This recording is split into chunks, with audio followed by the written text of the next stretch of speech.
Hello students, welcome to my channel. This is Dr. Hanuman Singh Chauhan, Associate Professor in Chemistry, and you are watching my channel K for Chemistry.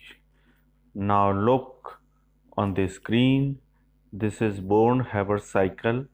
Born-Haber cycle का मतलब यह है कि Born-Haber cycle जो है in the year 1919 born और Haber ने इसका इस प्रोसेस को फॉर्म किया था। इस प्रोसेस का उद्देश्य ये था कि जो लैटिस एनर्जी है, किसी भी आयनिक सॉलिड की लैटिस एनर्जी को प्रैक्टिकली कैलकुलेट करने का एक मेथड है। ये किसी भी आयनिक सॉलिड की लैटिस एनर्जी को प्रैक्टिकली जितना जहाँ तक संभव हो सके एक्यूरेट कैलकुलेट करने का एक तरीका है, जिसे हम कहते हैं बोर्न हैबर साइकिल। अब ये जो बोर्न हैबर साइकिल है, ये एक्चुअली जो है वो थर्मोडायनेमिक साइकिल है। थर्मोडायनेमिक प्रोसेस से ही हम जो है वो लैटिस एनर्जी कैलकुलेट करते हैं, और ये जो है वो कई टर्म्स के बीच में आपस में एक रिलेशन और कायम करता है। जैसे देखिए, इसको मैं बताता हूँ ये किस किस के बीच में रिलेशन कायम कर रहा है। देखो, ये ionization potential, electron affinity, vaporization energy, dissociation energy, lattice energy and heat of reaction. किसी भी आयनिक कंपाउंड के ये 5 से 6 जो टर्म है एनर्जीज, इनके बीच में आपस में ये रिलेशन कायम करता है, तब जाके लैटिस एनर्जी कैलकुलेट होती है। ये जो मेथड है बोर्न हैबर साइकिल, इसके दो इम्पॉर्टेंट पॉइंट है। पहला तो ये मेथड ये कहता है the amount of energy change remain always same when product is form through any route. किसी भी रूट से अगर आप प्रोडक्ट को बनाएंगे तो ये चेंज इन एनर्जी है वो ऑलवेज सेम रहेगी, चाहे आप डायरेक्ट स्टेप से बनाएं या कई स्टेप से होते हुए बनाएं। तो एनर्जी का जो चेंज है वो हमेशा सेम रहेगा। दूसरा इसका जो एग्जांपल, जो ये दूसरी बात जो ये बता रहा पॉइंट, वो ये वाली है, total change in energy for the complete cycle process is always zero. Cycle का जो प्रोसेस पूरा कंप्लीट होगा तो टोटल एनर्जी हमेशा ज़ीरो रहेगी। देखिए, जैसे माना NaCl, हम एग्जांपल ले रहे हैं NaCl का। तो NaCl को हमको बनाना है बोर्न हैबर साइकिल मेथड से। तो इसको बनाने के दो मेथड है, दो रूट है। एक तो डायरेक्ट है, एक तो डायरेक्ट मेथड है, Na और Cl की रिएक्शन कराए NaCl बन गया, और एक है इसको कई स्टेप से होते हुए बनाना, जो 5 स्टेप्स हैं उनसे होते हुए बनाना। तो हम देखते हैं कि दोनों के अंदर एनर्जी जो कंज्यूम हुई है वो कितनी है। पहला, finding the heat of reaction by direct reaction of Na gas state and half Cl gas, इससे डायरेक्ट बनाओ। और दूसरा मेथड है 5 स्टेप्स के द्वारा होते हुए। तो चलिए हम देखते हैं। फर्स्ट स्टेप को हम देख रहे हैं। जो फर्स्ट स्टेप क्या है, फर्स्ट प्रोसेस, उस फर्स्ट प्रोसेस में डायरेक्ट है। डायरेक्ट में क्या है, 1 ग्राम मोल ऑफ सोडियम एटम लिया हमने, एक एक ग्राम मोल हमने सोडियम एटम लिया सॉलिड स्टेट का, और एक मोल ही हमने Cl लिए, ये गैस स्टेट में। इसको मिलाया तो एक मोल जो है वो NaCl बन गया सॉलिड, और ये जो है वो एनर्जी प्लस एनर्जी ये निकली है, इसको हमने कहा लैटिस एनर्जी। ये इसकी वैल्यू कितनी है, energy produced is this process minus Q is equal to 411 kilo joule per mole. Minus का मतलब है एनर्जी जो है वो निकली है, ये एक्सोथर्मिक रिएक्शन है, एनर्जी निकली है। इसी एनर्जी को हम लैटिस एनर्जी कहते हैं, क्योंकि एक मोल Na है और एक मोल ही Cl है। तो इन दोनों को मिला देते हैं, एक तरह से देखा जाए तो 2 मोल NaCl बनना चाहिए, लेकिन 2 मोल नहीं बना है, एक ही मोल बना है। बाकी जो मास था वो किस में कन्वर्ट हो गया, एनर्जी में कन्वर्ट हो गया। तो वो एनर्जी जो है वो निकली है एक्सोथर्मिक रिएक्शन में। तो वो एनर्जी कितनी थी, 411 किलो जूल पर मोल, ये डायरेक्ट प्रोसेस।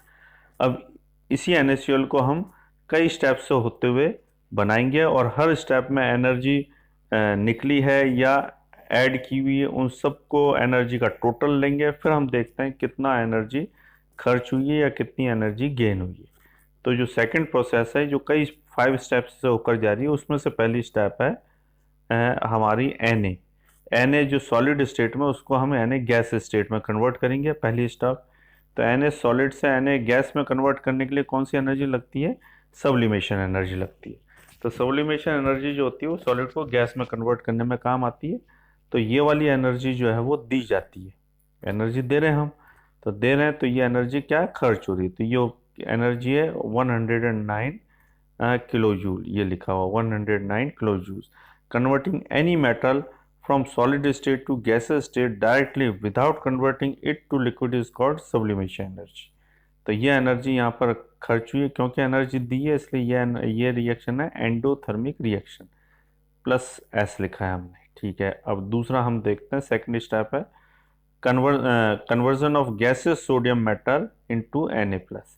दूसरे स्टेप में हम जो ये सोडियम गैसेस स्टेट में है इसको Na+ में कन्वर्ट करेंगे, Na+ आयन में। तो चलिए देखते हैं, दूसरा है ये, इसको हम वापस टिक कर लेते हैं। यह है Na गैसेस स्टेट में था, इससे Na+ बनाया हमने। तो इसको ये करने के लिए हमको कौन सी एनर्जी देनी पड़ती है, यहाँ पर आयोनाइजेशन पोटेंशियल। Na जो है वो कोई भी मेटल गैसेस स्टेट में हो, गैसेस स्टेट से उसको आयनिक स्टेट में कन्वर्ट करें, एक इलेक्ट्रॉन निकालना पड़ता है, तो एनर्जी देते हैं जिसको अपन कहते हैं आयोनाइजेशन पोटेंशियल। ये भी एनर्जी दी गई, ये एनर्जी दी गई, तो ये एनर्जी कितनी है 494 किलो जूल, ये 494 किलो जूल। ये भी एनर्जी दी है, ये प्लस आई आ गया है। तो Na gas obtained from first step is converted to Na+ ion gas ion by removal of one electron. This energy provided in this step is called ionization potential। ठीक है, तो ये आया। चलिए अब बन गया है Na+ आयन बन गया है जो कि गैसेस स्टेट में। अब हम Cl की बात करते हैं। थर्ड स्टेप में converting Cl2 gas molecule into chlorine atom. Cl2 जो है वो गैसेस स्टेट में है लेकिन वो मॉलिक्यूल है, उसको हमको एटॉमिक स्टेट में कन्वर्ट करना पड़ेगा Cl गैस में। तो इसके लिए हमने क्या किया, हाफ Cl2 लेके, हाफ Cl2 जो गैसेस स्टेट में था उसको हमने हीट किया, एनर्जी दी, डिसोसिएट किया, तो इससे बना ये Cl गैस, इससे बना ये Cl गैस, क्योंकि हाफ Cl2 था मॉलिक्यूल, उसको हमने हीट किया, गैस स्टेट में था तो हीट किया, एनर्जी दी, तो वो Cl गैस में कन्वर्ट हो गया, एटॉमिक स्टेट में कन्वर्ट हो गया। इसमें हमने एनर्जी किस रूप में दी है, डिसोसिएशन के रूप में। To convert chlorine molecule into chlorine atom, energy is required to break the covalent bond and this called is heat of dissociation. ये हीट ऑफ डिसोसिएशन एनर्जी है, कितनी खर्च हुई, D/2। तो ये है 121, क्योंकि जो D एनर्जी है, dissociation energy 242 kilo joules per mole है। तो D/2 मतलब हाफ एनर्जी खर्च हुई है, क्योंकि मॉलिक्यूल हमने हाफ लिया, हाफ एनर्जी खर्च हुई है, तो ये हो गया 121 किलो जूल पर मोल। ये भी एनर्जी देनी पड़ी है तो प्लस में आएगी, सब एंडोथर्मिक चल रहा है अभी तक। फोर्थ स्टेप यह है कि जो Cl गैसेस एटम प्राप्त हुआ है अपन को, Cl गैस प्राप्त हुआ है एटॉमिक स्टेट में। अब इस एटॉमिक स्टेट में गैस ये प्राप्त हुई, इसमें अपन को एक इलेक्ट्रॉन जोड़ना है। तो एक इलेक्ट्रॉन जब अपन जोड़ेंगे तो ये कहलाएगा, ये वाली जो है वो रिएक्शन एक्सोथर्मिक है। इसमें क्या होगा, इलेक्ट्रॉन हम जोड़ेंगे तो कुछ एनर्जी निकलेगी। एक्चुअली यह है इलेक्ट्रॉन एफिनिटी, एक इलेक्ट्रॉन को हम जो है वो इसमें जोड़ रहे हैं। तो जो Cl गैसेस स्टेट में था, इसका कन्फिगरेशन था 287, एक इलेक्ट्रॉन जोड़ा तो ये बन गया 288। इलेक्ट्रॉन एफिनिटी जो है प्रोसेस है ये, इलेक्ट्रॉन जोड़ा तो चूंकि एक्सोथर्मिक रिएक्शन थी तो एनर्जी तो निकलेगी, तो माइनस में आएगी। तो ये माइनस में ये जो एनर्जी आई है, ये वाले रिएक्शन को हम देख रहे हैं, माइनस में ये आई है, -379 किलो जूल पर मोल ये है। इसके बाद ये Cl माइनस हो गया। अब लास्ट वाली जो फिफ्थ स्टेप है वो क्या है, इन दोनों को जोड़ना। Na+ गैसेस स्टेट और Cl- गैसेस स्टेट, इनको जोड़ा तो NaCl सॉलिड स्टेट में आ गया। ये इसकी बात कर रहे हैं हम, सॉलिड स्टेट में आ गया। यहाँ पर भी कुछ जो एनर्जी है वो निकलती है, देखिए ये इस वाले स्टेप में बता रखा है, कुछ एनर्जी निकली -755 kilo joule per mole. Minus का मतलब यह है कि एनर्जी निकल रही है, एक्सोथर्मिक रिएक्शन है। माइनस चिन्ह का मतलब यह है, प्लस चिन्ह का मतलब एनर्जी ली जा रही है सॉलिड से, ये एनर्जी निकली। ठीक है, अब इस टोटल एनर्जी को हम कैलकुलेट करके देखते हैं क्या स्थिति आ रही है। चलिए, the formation of NaCl in this process is completed in 5 steps. As NaCl is obtained in first and second both process, thus energy used should also be equal to both process. अब देखते हैं कितनी energy आ रही है। तो देखिए, minus Q, minus Q जो है वो फर्स्ट स्टेप की एनर्जी है। अब इसमें देखो, जितनी भी जो पॉजिटिव एनर्जी थी, पॉजिटिव एनर्जी मीन्स जिसमें एनर्जी दी जा रही थी एंडोथर्मिक प्रोसेस वाली, वो सारी एनर्जी को ऐड किया है, और जो एक्सोथर्मिक रिएक्शन है जिसमें एनर्जी निकली है उन सबको अलग लिखा है हमने। तो S plus D by two plus I, ये सारी जो एंडोथर्मिक वाली प्रोसेस की थी जो एनर्जी दी गई। Minus E and minus you, ये कौन सी एनर्जी थी? ये एनर्जी थी जो इमिट हुई है, एक्सोथर्मिक रिएक्शन। इन सबको हमने जोड़ा, जैसा कि यहाँ हमने जोड़ा है, इनको इस तरह से हमने ये जोड़ा है। ये देखिए, ये जोड़ा तो आंसर कितना है? -411 kilo joule per mole. Minus का मतलब वही एक्सोथर्मिक रिएक्शन, टोटल जो रिएक्शन बनी कैसी बनी? एक्सोथर्मिक रिएक्शन बनी, -411 किलो जूल। और माइनस जो क्यू था वो भी इतना ही था, फर्स्ट प्रोसेस का जो था क्यू वो इतना ही था, 411 किलो जूल पर मोल। इसका मतलब ये हुआ कि कोई भी जो आयनिक मॉलिक्यूल है, आयनिक कंपाउंड है, आयनिक सॉलिड है, उसको किसी भी रूट से अगर उसको बनाने की कोशिश करें तो टोटल जो एनर्जी होती है वो सेम होती है, और no change an in energy होता है। देखिए, अब इसके लिए ये स्केच बना रखा है। इस स्केच में देखो, पहली ये जो प्रोसेस चल रही है इस तरह से जा रही है, ये प्रोसेस डायरेक्ट प्रोसेस है। जो इस तरह से जा रही है डायरेक्ट प्रोसेस है NaCl की। और जो 5 स्टेप है वो यहाँ पर है, ये 1, 2, ये 3, ये 4, और ये इनको मिलके ये जो मिले हैं आपस में, ये 4, और ये 5, ये fifth process.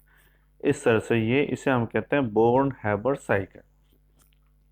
The same value of energy is obtained in first process Q for formation of NaCl according to rule. If two process for synthesis do not depend on each other, then energy change will be same for both process. तो ये students हुआ born Haber cycle. किसी भी आयनिक solid की lattice energy को निकालने का ये एक सिंपल सा जो है मेथड है, Born Haber cycle. Lattice energy जितनी ज़्यादा होगी, मॉलिक्यूल जो आयनिक कंपाउंड है, आयनिक सॉलिड, उतना ही ज़्यादा स्ट्रांग होगा, क्योंकि एक्सोथर्मिक रिएक्शन है। एनर्जी जितनी निकलेगी उतना ही ज़्यादा उनके बीच में जो है वो बॉन्ड स्ट्रांग होगा, और वो जो है वो आयनिक सॉलिड उतना ही ज़्यादा स्ट्रांग होगा। चलिए, आज के हमारे इस टॉपिक में बस इतना ही। आप हमारा चैनल सब्सक्राइब करें, ज़्यादा से ज़्यादा उसको देखें। Thank you very much.